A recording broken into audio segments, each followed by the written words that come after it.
Welcome back to Hawaii Real. I have with me the owner and operator of Kalapawai Market, Kalapawai Cafe, and Kalapawai Cafe Kapolei and Zia's Cafe in Zia's Kaneohe. Cafe. Yes. This is Lindsey Dymond, everybody. Thanks for coming on, Lindsey. Thanks for having me. And another thing about Lindsey is he used to be an Ironman. Are you still doing Ironman even after your injury? Oh, yeah. Still? Yeah. All right, awesome. Good to hear, man. Yeah, got a couple races up this year. Oh, how did that go? They're getting ready to start training for them. Ironman, Santa Rosa, and then a couple of half Ironmans, one in Oceanside, just outside of San Diego, and then another one in Tallinn, Estonia. What's the worst Ironman you've done? Or the worst training experience you've had for your Ironman? I would say the most miserable Ironman I've ever done was Ironman Wales. Really? Oh, yeah. In the United Kingdom? Oh, yeah. Why? Because it rained horribly the entire day, Uh-huh. and it was freezing cold. So freezing cold is better or is worse than the hot, like the Kona one? Which is better? Kona, I would rather do Kona than Wales in a Really? heartbeat. Oh, Wow. yeah. Okay. Oh, yeah. I mean, Wales is cool. It was an awesome cultural experience. The next day, of course, was gorgeous, and it was like beautiful. The area was gorgeous. The people were super nice. It was, they were super thankful to have the race there because these can be kind of controversial. You get a bunch of spandex wearing foreigners rolling into town that are all dietary restriction, gluten-free, don't want this, that, or the other thing. And they come in and, it's kind of a clown show. I mean, how do they perform with that kind of diet? Oh, I don't care. I eat anything under the sun. Yeah. So what's the controversy then? Some towns, some of these are cute little quiet towns. Yeah, and yeah. You get, if there's 2,000 athletes and each person brings 4 people with them. Oh, so just the population is Just the population just balloons for that one weekend, that one Yeah. time period. The economic impact for the town is substantial. Yeah. But there's time, grief, aggravation, traffic, blah, blah, blah. I mean, so some communities welcome it. Some communities are kind of, okay, great. Yeah, if it went away, we wouldn't really care. But Wales, they absolutely love it. They thank all of the people, the athletes for coming down, and they thank all the family for everything coming there. And it was a fabulous experience, except for the cold and the rain and the race. So the Kona one, how many times have you done that? I've done Kona once, 2014. And good, bad? It wasn't my best year. I had some personal issues going on the month before. My dad passed away 10 days before the race. And that was, the Kona Ironman honestly saved my life. Because in a past life, I was married to another woman, and that ended right before my father died. And I kind of had this carrot to work towards, something that I had been training really hard for years. And I finally got it. And then I have this opportunity to, perform. And I had every excuse to not do it because of personal reasons. Mm-hmm. But, I went out there and I said, I'm going to get whatever I get. It's not going to be my best day. I'm going to thank the volunteers. I'm going to, find some friends out there. And I ended up having a horrible day in the sense of time. But, I hooked up with a friend of mine who is a Kailua guide, no longer lives there. And we ended up finishing up the marathon together. And his father passed away from the same kind of cancer that my father did. So we had a really nice conversation and a nice, 10-mile finish together. From the Energy Lab and it was a really special and memorable experience. And although my time wasn't the best, it's definitely probably the race that stands out in my mind the most. That's amazing. And the most special experience. And just with the timing and everything going on in my life, it was perfect. It was the right time for something like that to happen. Now, did you connect with this friend out of the blue, or were you like planning on meeting him there? No. He was just having a rough time out on the course. And I ended up seeing him. It was actually the same year that our mutual friend, John Chun, did it. Okay. That's the only race he ever beat me on. I'm sure there were a few others, but that was the big one. Yeah. So, I mean, What got you over that hump in order to do the Ironman instead of pulling out and not doing it that year? Um, it wasn't even an option. It just, I didn't even consider not going. Mm-hmm. Yeah, I don't know. I just hadn't, it didn't even cross my mind to not do it. Just, it yeah. Yeah. I wasn't even going to quit. How many years prior to that had you been doing Ironmans? 5. Yeah. So it was kind of a normal thing for you to be involved in this Ironman and do it. Oh yeah. The training wasn't exactly on point because of certain family things that were going on. Definitely. But it was still a fun experience, and I loved it, and I cherish every memory. And one day I'll go back. My wife Jessica, she's done it since then, and some other close friends. So I've been around it and kind of been with some people as they go through their experience and their journey with it, and It's just fabulous to see.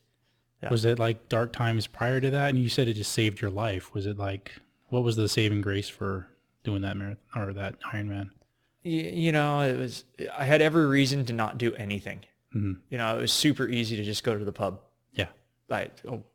You know what? Screw it. I'm not going to go for my 15-mile run or my 100-mile bike ride by myself. I'll just go have a couple beers and cry in my beer. And it kind of, there was a fair amount of that going on also. But it's like, no, I can't do that. And I've got these businesses that, we're losing our leader. Mm-hmm. And everyone's going to turn to me, and I got to figure out how to do the economic transition, because there are some economics behind people passing away. Right. And I got to figure out how to do all of this, because my mom is a basket case. She just lost the love of her life. And so failure was not an option. It just couldn't happen. Mm.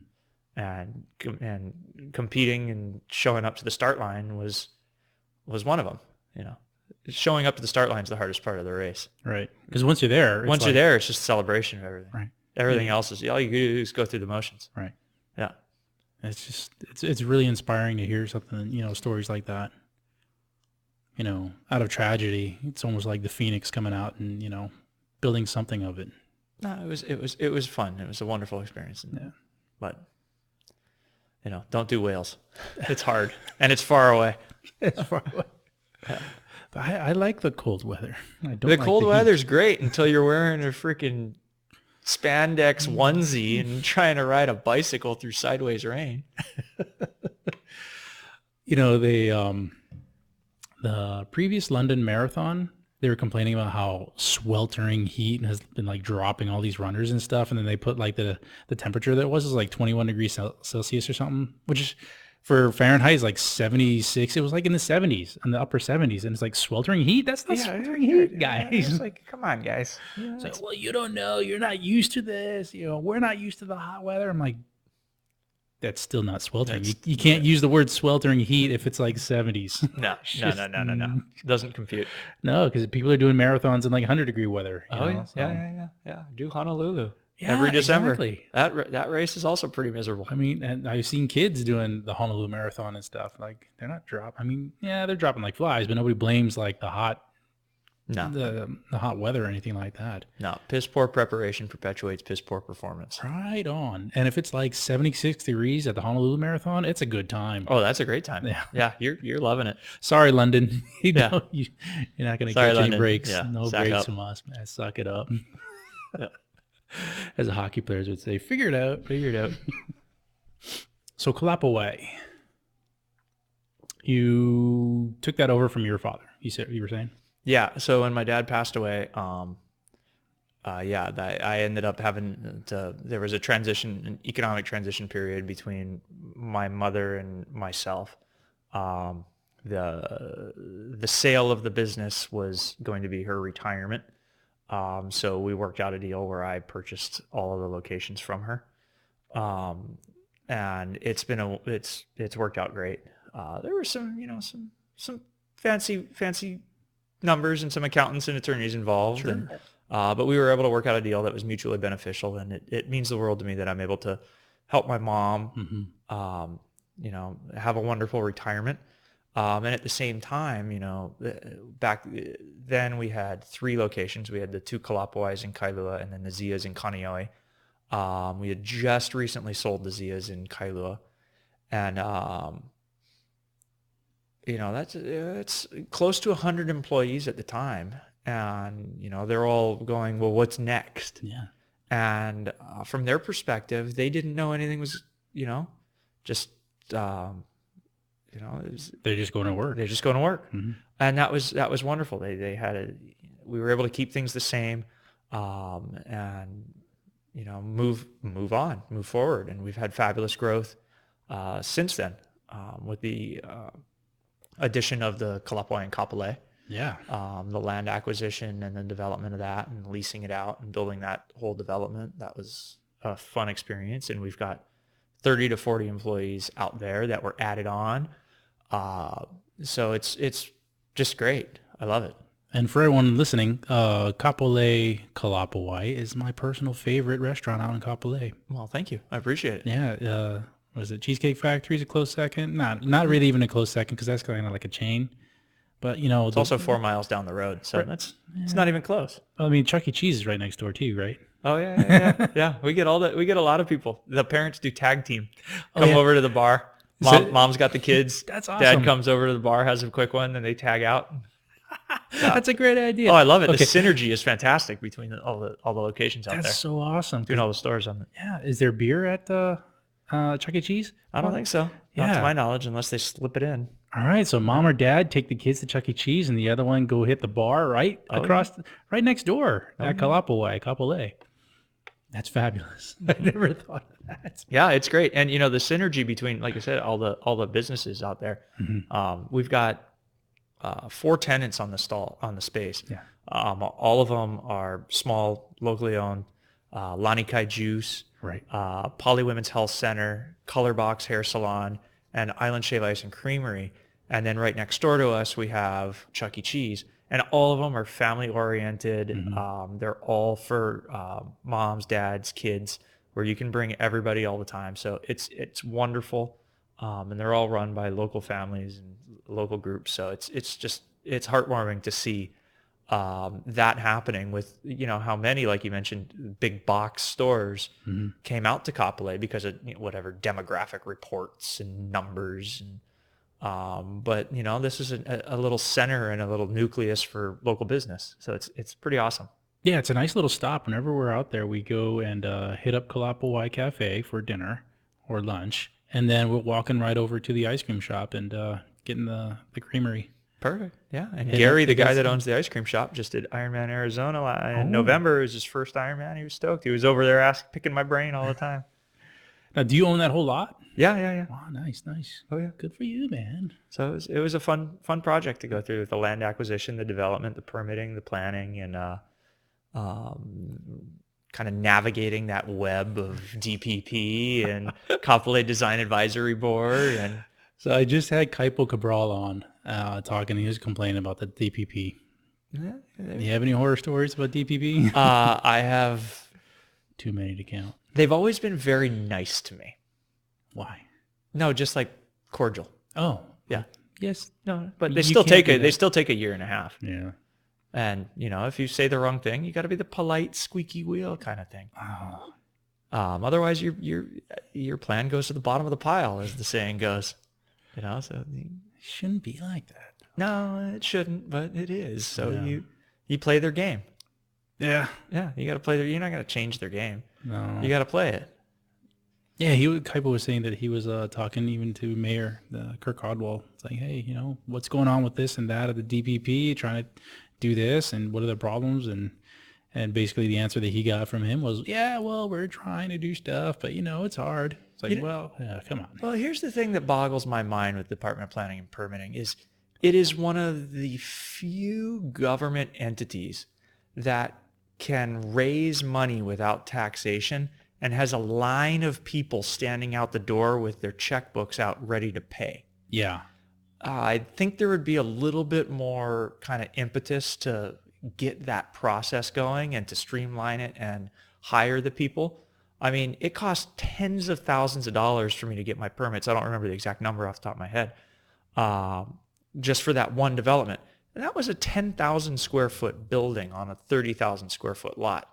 You know, these guys are building high rises. These guys are doing, mixed use, 10-story, blah, blah, blah. You go on and on and on. And they're going through these same horror stories, and they're going to pay $100,000 and they can't wait to write the check. You got to put someone there to collect that money, and you're not raising taxes. You're not doing it. Yeah, these are just permits. Yeah. These guys are voluntarily going there to go get these building permits to get their businesses going. And, in Kapolei, that's what's really stunted a lot of the growth. I'm sure there are a lot of other reasons, but one of the ones that I've seen personally is you get a lot of outside investors that aren't used to kind of the shaka kind of way that things work around here. And they come in and they're from wherever, California or Colorado or wherever they come from. And they're used to being able to just go down to DPP, submitting their plans, boom, boom, boom, get their permits. Now, all of a sudden, you got to sit there with an empty lot, and you probably got a mortgage on it. You're certainly paying property tax on it. You're insuring the lot so that no drunk person stumbles across it and trips and breaks their leg in the middle of the night, and after 3 years go by, they're like, you know what, screw this, we're just out, and they sell it. It's terrible. So it's really stunted the growth out there. Do you guys have like a motto or a goal setting or a ethos or anything like that? The original motto that my dad came up with when we first took over the market in the early 90s was your neighborhood store. And I was like, oh, that's shitty. That's generic, whatever. But it was pretty funny because as I kind of got more involved in the business, you really, really, really realize that you live and die by the people that live by you and that are in your community and in your neighborhood. And they notice real fast when you do things that are not in the neighborhood's best interest. Define the neighborhood's best interest, right? There's all kinds of opinions and gray areas on that. But, you be Switzerland, you go through everything and you do what, things that everyone's going to like. Everybody likes, donations to schools. We donate all the wine to the Ka'ohao Elementary School fundraiser. We've done it for Les Jardins for many years. And gift certificates out the wazoo. Just, freebies that help these small organizations or not-for-profits, whatever the group may be. If it gives them a little bit something that they can put a little bit of extra income or a little value added to their donors, that's great. As the years went by and we opened up a couple of other ones and operating in Kaneohe, you learn real quick that you need to target the people that live by you. You do not target the visitor. I mean, visitors are great. Of course, you advertise for them and they're wonderful. And 999 out of 1,000 of them are fabulous and they're there to have a good time and they're in Hawaii to be nice. But they're not the ones who have to live next to you. They're not the ones that got to live next to you. Yeah. And when you've got a Coca-Cola truck pulling their 18-wheeler right up next to your building at 6:30 in the morning with their backup beeper on, and it's not supposed to be. And I mean, I've got crazy stories at the market. Our neighbor, she's most of the time super nice, a sweetheart. But one morning she actually jumped in the Coca-Cola truck and tried to drive it off. And, the driver goes back to his truck to go put his hand truck away. And there's this crazy Polish lady sitting in there trying to drive his truck off. And you're like, she lives next door. I told you to turn your backup beeper off, but you didn't listen. This is what happens. Bet that never happened again. Oh, there's been other things with her. Or the beeper. The beeper. Yeah. He started turning off his beeper. Oh yeah. But you get a lot of these things, and we get a lot of phone calls that are like, can you please trim your tree? It seems like it's kind of a little bit of a pain in the ass, but in reality, that person drives by your building every single day. Yeah. They live there, and that tree, it might be covering a stoplight, or it might be, the hedge might be a little too high and their kids are walking on that corner and cars coming around can't see over the hedge. Sure. So there's little things like that. And your neighbors notice that stuff. You are literally a part of the neighborhood. It's like when you've got that neighbor that doesn't trim the grass, Yeah. and you don't want to be that guy. And that's the way that we've built our business. And if you look at our locations, we're right at the entrance to Lanikai. And yeah, I understand traffic is, it's not what it was 30 years ago. But we're one of the only commercial developments in an overwhelmingly predominant neighborhood, residential neighborhood, when these people live there all the time. They're there all the time. And ditto with the other side of Kailua in Kailua town. We're right next to Kainehe Street going onto Kihapai Street, and those are all residents. Those are neighbors, and we service the businesses that are in our neighborhood. Those are the people that come in for coffee every morning on the way to town on the Poly. Those are the people that come in for their glass of wine or their dinner. They meet their wife, and when they're coming back from town, and that's their rendezvous point for dinner. And that's who we want to be. That's where we want to go. There's not an abundance of transient accommodations in Kailua for various reasons, good and bad.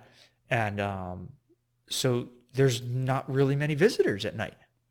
So if you want to have a successful dinner restaurant, you have to give the locals what they want. Yeah. You got to give the neighborhood what they want. You're not going to get these people coming in dropping $600 on flashy wine and fancy steaks, and you're never going to see them again. Mm-hmm. You can't live by that. It's not Waikiki. You got to be able to be a place that people can come multiple times a month for various reasons. Fancy date night, casual family night, whatever. Mm-hmm. So we were lucky we've been able to pull that off. And Kaneohe especially, you got to be careful with that. It's a wonderful family-oriented neighborhood, and you got to be there for the families. So Kalapawai, and I think in the Kailua, Kaneohe area generally, you can have like a bar or a cafe or a restaurant that serves alcohol amongst the residential area. But you don't see that a whole lot on this side of the island, on the Honolulu side. And one of the things that I've seen been brought up with like legislature and stuff like that is like they want to start changing the dynamic of commercial permitting and stuff like that to allow for more alcohol serving locations closer to residential areas in order to cut down on like DUIs and stuff like that. Because as it stands now, like in Honolulu, if you want to go out and have a drink, you got to drive somewhere. Oh yeah, if you live in Manoa, you got to go into town. You have to drive. You can't just walk to a pub or something like that. Kaneohe, Kailua, I'm not sure about Kaneohe, but Kailua definitely, you can walk to a pub. Yeah. Right, and walk home. You have a few drinks, walk home. Like you're not driving drunk. Like, is that a thing that have you seen anything like that? I'm for it. For the integrating a little bit more business into the communities, but it's got to be done very carefully. I mean, if you're a quiet little neighborhood, you don't want a 2 a.m. bar, opening up, or a 4 a.m. cabaret license opening up nearby. But if there's ways, and the owner operators commit to say, hey, we want to have alcoholic beverages, but we want to do it just to complement and round out our offering. We're not going to do a bar. We're going to be closing at 9 or 10 o'clock.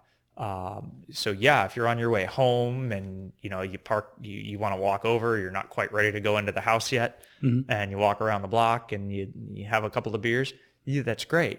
But you don't want drunk stumbling around your neighborhood at 2 a.m. if it's a quiet neighborhood. And that happened in Kailua with Pinkies.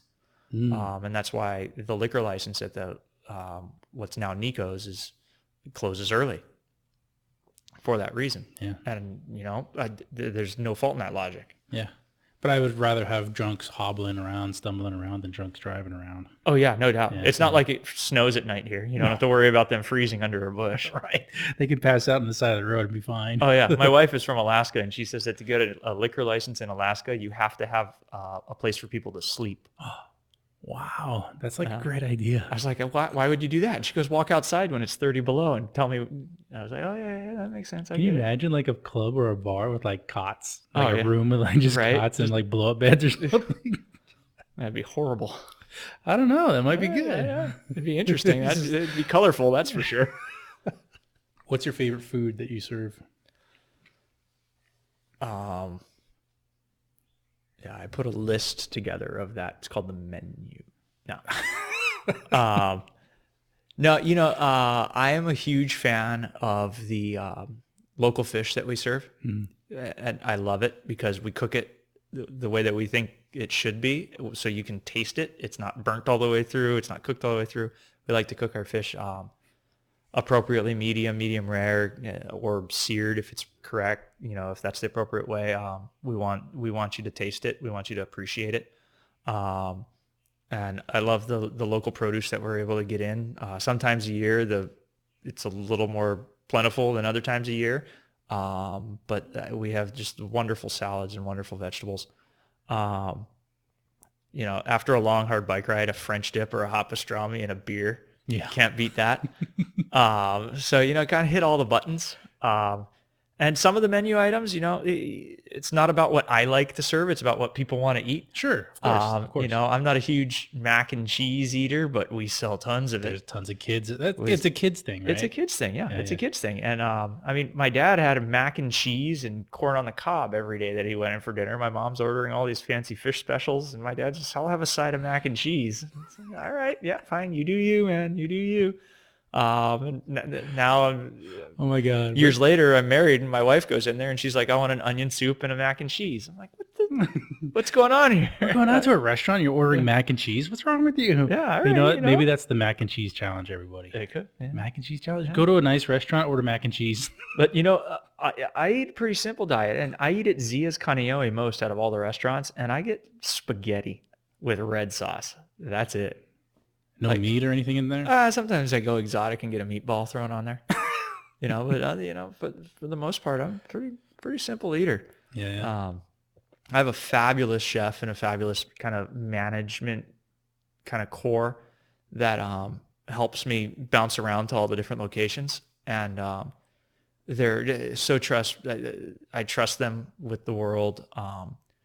And Jason, our chef, is just this culinary. He's so wonderful, and sees things coming down the pipeline that are gonna have potential to take off. And he and I have worked together for 15 years. He started moonlighting with us over at Zia's in Kaneohe, and we just had some great potential, and took him on. And when we opened Kalapawai Cafe in Kailua, and he and I have just had a fabulous relationship. And actually, we're going to Japan together in 2 weeks so that he can go kind of see some new things. We try to travel about every 18 months or so, go to someplace cool. We've been over the years, New Zealand, Montreal, Chicago, New York. Is just seeing new trends and new things coming down the pipeline that Hawaii hasn't seen yet. And we've got a fabulous operations manager. Her name's Kat, and she runs the day-to-day stuff for me. And then she's got her group underneath that kind of report to her and are just fabulous. And you gotta let them go and do their thing. You kind of tell them what the goal is, and you're around if they have any questions. So you're not a micromanager or anything. If I'm micromanaging, something's gone pretty wrong. Right. That's definitely a good attitude to have when you're at the top. Yeah, you gotta let them do their thing. Yeah, you gotta let them do their thing. Otherwise, they're never gonna learn. They're never gonna grow. They're never going to get that kind of confidence that they need to make this. But then you're going to be too busy if you're doing that too, right? Oh yeah. You can't be doing that. Yeah, gotta have time for running Ironmans and stuff. Well, what's the Arnold Schwarzenegger said? You sleep 8 hours a night, you work 8 hours a day. What do you do with the other 8 hours of your day? Work out. Well, no, you eat and you sleep. Well, you don't sleep, but if you nap, I guess that counts in there. But I saw Arnold Schwarzenegger, great quote from Arnold Schwarzenegger when he was talking about his sleeping and everything like that, and try to get 8 hours or 6 hours or anything like that. And when a lady stood up, he's like, well, I can't sleep that much. And he's like, sleep faster. Yeah. Sleep faster. That's an Arnoldism. Oh, yeah. Sleep faster. So what's your favorite part about doing Ironmans? Like the swimming, the biking, the jogging? Is it even jogging? It's not really jogging because you're going too fast. Eating whatever you want the day after the race. Oh, see, I just do that normally. Oh, yeah. I don't need an Ironman. And then you feel like all smug, like, oh, yeah. I just did the Ironman yesterday, so I'm going to eat cheeseburger for breakfast, whatever. No, I'll fast for like 24 hours, sometimes a 36-hour fast. and then I'll eat whatever I want. Oh, So yeah. that's kind of like an Ironman. Okay, right? yeah. No, Yeah, it same compares. thing. Yeah. Yep. Calorie deficiency. There you go. Oh, I do that after hockey though. After we play hockey, I can eat like a good Wendy's burger and fries. Oh, yeah. Oh, I do that. Any plans for future expanding for Kalapawai? Or different named kind of things, or franchising, or moving to the mainland, or anything like that? You know, I get offers kind of often to go to neighbor islands, Oh, and some of them have been pretty tempting, but I just have this lingering voice in the back of my head about when I get the phone call that the grease trap is overflowing at 9:30 on a Friday night, and I'm on Oahu, and I can't get to Kona in time, and yeah, but you have someone else do that. well, yeah, but Hopefully. finding and nurturing the relationship with this person and getting them to literally walk around in grease trap water while they wait for the, a plumber that hopefully you can find. These are things that I've had to do. Yeah. So we'll see about the neighbor islands. Who knows? What I am doing though is I started a new company, a little kind of micro utility company, and I'm going to put a solar canopy over the parking lot in Kapolei. So the guests will have covered parking. Yeah. And then we're going to consolidate all the meters because there's a lot of redundant HECO hookup charges and various other miscellaneous charges that each of the 6 meters have, the 4 tenants, the restaurant, and then the common area meters. So we'll eliminate a lot of that redundancy, and then I'll be able to sell the energy to the tenants for a discounted rate. So it helps the tenants on their cash flow. They're buying solar energy, so we're not taking as much from Hawaiian Electric. We're going to use everything we produce. So we're not getting into this sell back kind of situation. And because the restaurant's a beast, so anything that the tenants don't take, the restaurant will take the rest of it. And, it kind of provides a little bit of extra value for the property and for the development. So it's kind of a win-win for everybody. The tenants get Shaded parking, guests get shaded parking, tenants get a little bit of ease up on their electric bill on the cash flow. And I think it's going to be fabulous. It's going to be a pain in the ass while we're building it though, just because of digging around in the parking lot. But once it's in there and it's installed, we're going to wonder how we ever lived without it. Nice. Especially in Kapolei, where there's so much potential for that. And it's so sunny. And it's so underutilized out there. So I'm stoked to be one of the first people that's going to be able to put it up there, and it's great. It's fabulous. It's a win-win. Win-win. All right. So you've discussed how you have new businesses and everything coming up with the solar thing coming up over your parking lot, the Kapolei location. Do you have any words of wisdom, words of advice for people that are either entrepreneurs now or starting to be an entrepreneur or wanting to be an entrepreneur? Yeah, you're going to come up with ideas. You're going to have ideas.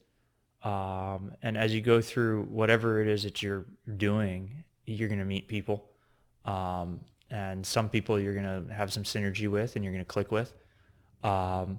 And you'll find mentors that have been through your industry or been through something similar, and listen to them. You don't necessarily need to solicit advice, and not all listening is through the ears.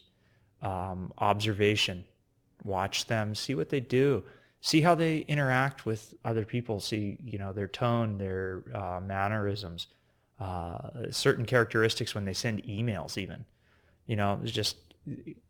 There's all kinds of little kind of gives and little hints that you can pick up over the years. So what are the kind of things that you learned from a mentor? Or do you have multiple mentors? Rain doesn't make itself. You got to make it rain. Yeah. Shit doesn't happen on its own. No, you got to make it rain. Yeah. You can come up with a great idea. You can have an idea. And you might not know how to put it on paper. Mm-hmm. Ask. Don't be afraid to ask for help. Put that ego down. You've got this great idea. That's awesome. Good for you. But it's nothing unless you do it. My wife and I just started a cookie company. Oh, wow. What's it called? Kalapawai Cookie Company. Kalapawai Cookie. We had this great product, and My wife is a baker, and we were selling tons of these cookies out of all of our stores. And she goes, I'd like to distribute them to other stores. And I went, well, that's a great idea. We've got a marketable product. Requires a little bit of tweaking here and there to be shelf stable and to, last and blah, blah, blah. And I said, okay, go for it. Nothing happened for like a year. Oh, Yeah. It doesn't happen on its own. no. And that was a little lesson. I knew what the outcome of that one was going to be. And I said, okay, well, let's put a little roadmap together and let's figure out how we want to do it. And we did our research and we figured out a good natural additive that is, not a creepy, weird chemical that will allow the cookies to be shelf stable in a package so that we can sell them online and we can distribute them to other stores. We went and met with some commercial bakers and we put a confidentiality agreement together so that, it's our proprietary recipe. And we put together some invoicing and did some serious costing and some sourcing of ingredients. And, she was a school teacher. She was an educator from Alaska. And now all of a sudden I'm like, okay, you want to do a cookie company? Great. Yeah, go do it. So she went from a school teacher to like running a business. Kind of. Yeah. And, every time I would say like, okay, yeah, great. Go do it. Yeah. Oh, you need to go find more flour? Oh yeah, go. Okay, go. And she realized real quick that it didn't appear on its own. Yeah, you got to do the work. You got to do the work. And that was one of the things that I learned over the years from a lot of my mentors is you have to do it. You can say it all you want. You have to do it. And I got a couple of other little projects that I've done over the years. I have a gift card company. And it's just an internal thing across the different stores. But we ran into a problem and I came up with a solution that fixed our gift card problem across the companies. And I went over to the bank and I said, hey, I've got this idea and we're going to need to do these merchant services transactions. And they go, well, shit. I mean, it makes sense, but we've never done that before. So let's talk to our attorneys to see if that's legal. And they go, yeah, okay, but you got to give us a couple of weeks because we don't have a merchant services contract for something like that. And this is First Hawaiian Bank. Kudos for them for working with me and listening to me on that. But it solved a major problem across my 4 locations. And, they were flexible. And, I've got mentors in the banking industry and mentors in the, legal side and the accounting side. And, you got to reach out to them. And, not all of them are your quote unquote, your CPA. You've got other people that have experience in that. And you say, hey, I got this idea. And they'll say, oh, yeah. Or you're smoking weed, man. Don't do that shit. But then you got to go do it. Mm-hmm. And you got to go sit in front of the people that are going to help you make it happen. And you got to be your own rainmaker. And my wife's learning that right now. And we've been doing it since the first of the year with her cookie business. And she's like, holy shit, why didn't I start this last year? I'm like, well, we started the company. You just didn't do it. You didn't do anything. You just didn't do anything with it. And, it was a real eye-opening experience for her. And I learned the same thing when I moved home. Hey, we need this new piece of equipment, or hey, we need to change this, that, or the other thing. And my dad's like, okay, yeah, go. Yeah, this sounds good. And then 3 weeks later, I'd be like, how come this isn't done? Well, you told me you thought it needed to be done. So you're going to do it. Yeah. And I was like, well, I told you. And he goes, yeah. And did you do it, son? Did you do it?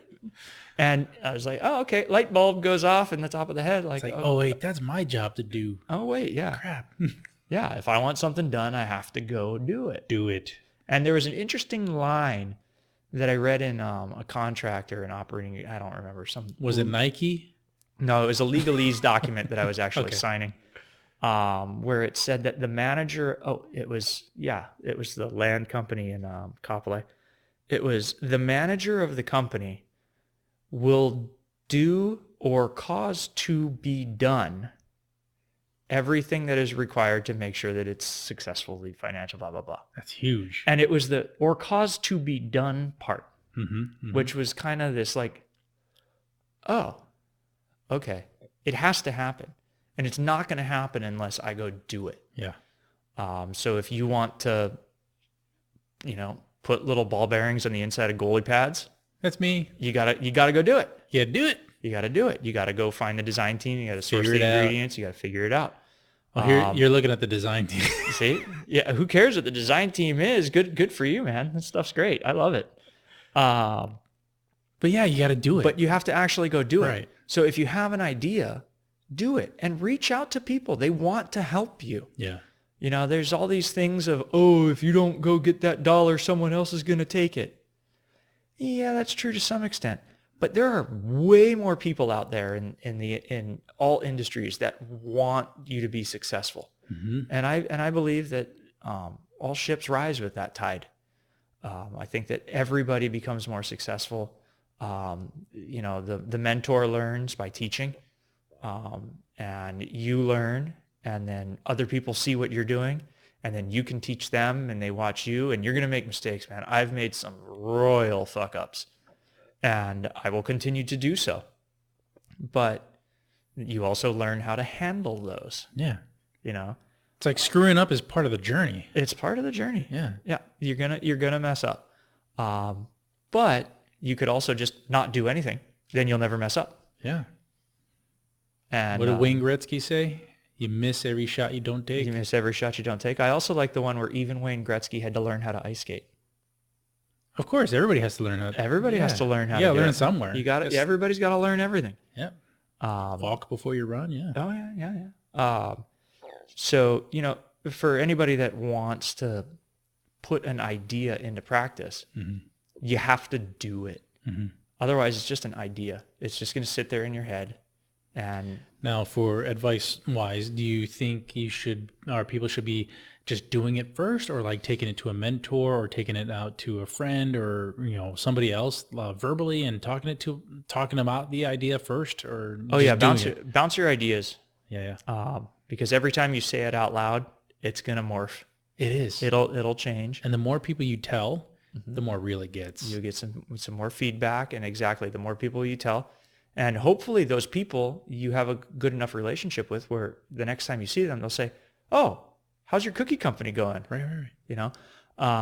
And they'll hold you a little bit accountable. Mm-hmm. And you don't want to be the guy that goes, "Oh, I had it," and no, you go, you know what? Didn't really do anything. You know what? We're moving with it. And even if it's not going well, you say, you know what? We're learning all kinds of great things. We've gone through this, that, and the other thing. We're making progress here. We've got some work to do here, and you own it. It's your company. Yeah.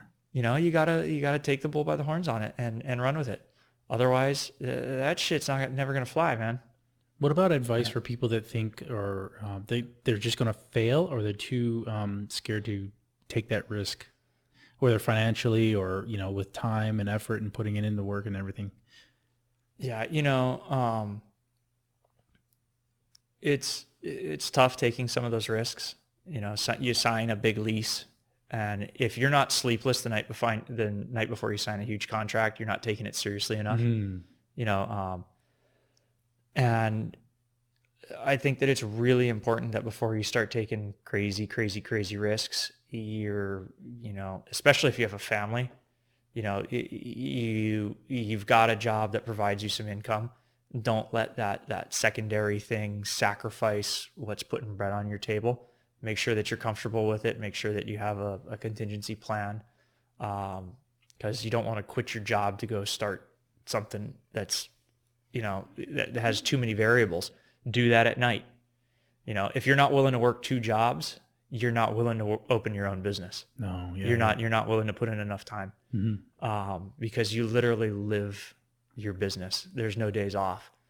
And I work every day, but I don't necessarily work all day.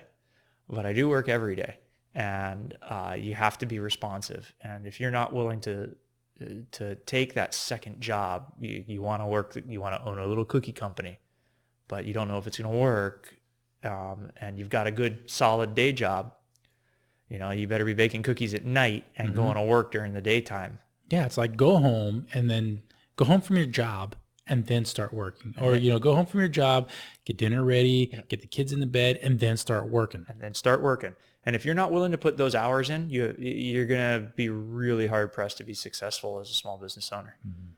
Because it really is all consuming. It's not a 9 to 5. You don't get weekends off. It's not that set it and forget it kind of mentality. This is your life. You're making a business, you're making it for your life, and this is your baby, and you're going to be taking care of it, and you got to build it to whatever it's going to be. Yeah, and exactly. And the buck stops with you. Yeah. And you have to understand that there's nowhere else to pass the buck. You can ask for advice, but at the end of the day, the decision falls right with you. And you have to be comfortable with that. So, don't put yourself in a position where you're not. That's real important. Yeah, and even for a small baking company, you're just baking cookies and stuff like that. Like everything stops with you. You're the one who started it. You're the one who's baking the cookies. You're the one who's going to be putting out the recipes and stuff like that. And finding distribution, finding your packaging, making sure that everything's getting delivered and invoiced and paid. And there's tons of things that a lot of people don't realize. And you might be really, really, really good at baking cookies, but you might be horrible at accounting and paperwork and organization. So it might not be a bad idea to partner with someone who's good at that kind of thing. And you're the creative one.